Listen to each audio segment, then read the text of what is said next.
ঐশীর মা ঐশীকে খেতে আসার জন্য বারবার বলতে থাকে, এই কতবার ডাকবো, খেতে আয় তাড়াতাড়ি। ভালো লাগছে না। কিন্তু ঐশী খায় না। 3 দিন ধরে নিজেকে আটকে রাখে, আরো ভালো ইউনিক ভিডিও আপলোড করতে হবে এই ভেবে যে নতুন নতুন কন্টেন্ট তৈরি করতে হবে। তোমার ভিডিও কি কারণ ভালো লাগছে না? জোরে বল। কবে সাবস্ক্রাইবার কমে যাচ্ছে, ভিউজও কমে যাচ্ছে। হ্যাঁ, মাইক দিয়ে জোরে বলো।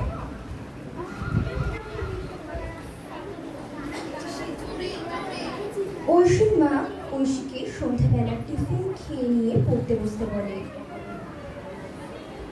এই যে টিফিন খেয়ে করতে বল। 5 মিনিটের মধ্যে যদি খাওয়া কমপ্লিট হয়ে যায়। অঙ্কিতা জোরে বলতে হবে কি? ঐশী না টিফিন খায় না পড়তে বসে, বইয়ের পাশে মোবাইলটা খোলাই থাকে। ঐশীর মন ও চোখ পড়ে থাকে মোবাইলের দিকে। খাবো না। এইভাবে কয়েকদিন নিজের উপর অবহেলার জন্য ঐশী আস্তে আস্তে অসুস্থ হয়ে পড়ে ও অজ্ঞান হয়ে ঘরে পড়ে থাকে।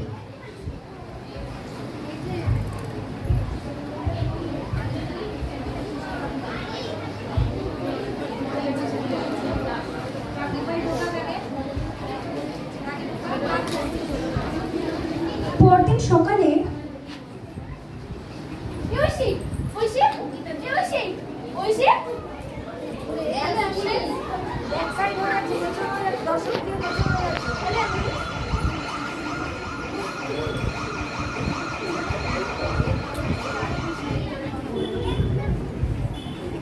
ঐশী শুয়ে থাকে হসপিটালের বেডে, ওর চিকিৎসা চলছে। কি রে মা ঐশী, ভালো আছিস তো? জোরে।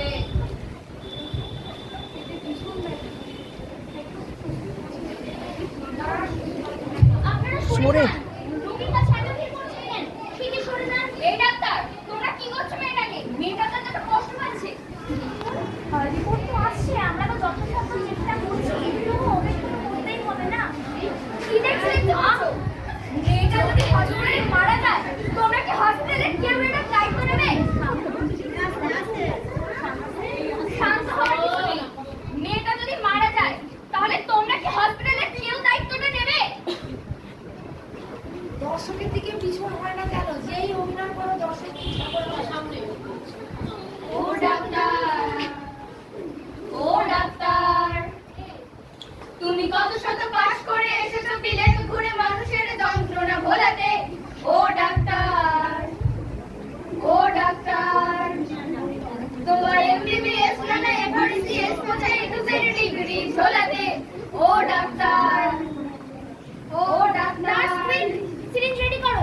ডাক্তার মানে সে তো মানুষই নয়, আমাদের কাছে সে তো ভগবান। কসাই আর ডাক্তার একই তো নয়, কিন্তু দুটোই এক প্রফেশন। কসাই জবাই করে প্রকাশ্য দিবালোকে, তোমার আছে ক্লিনিকাল চেম্বার। ও ডাক্তার, ও ডাক্তার, আমি ডাক্তার।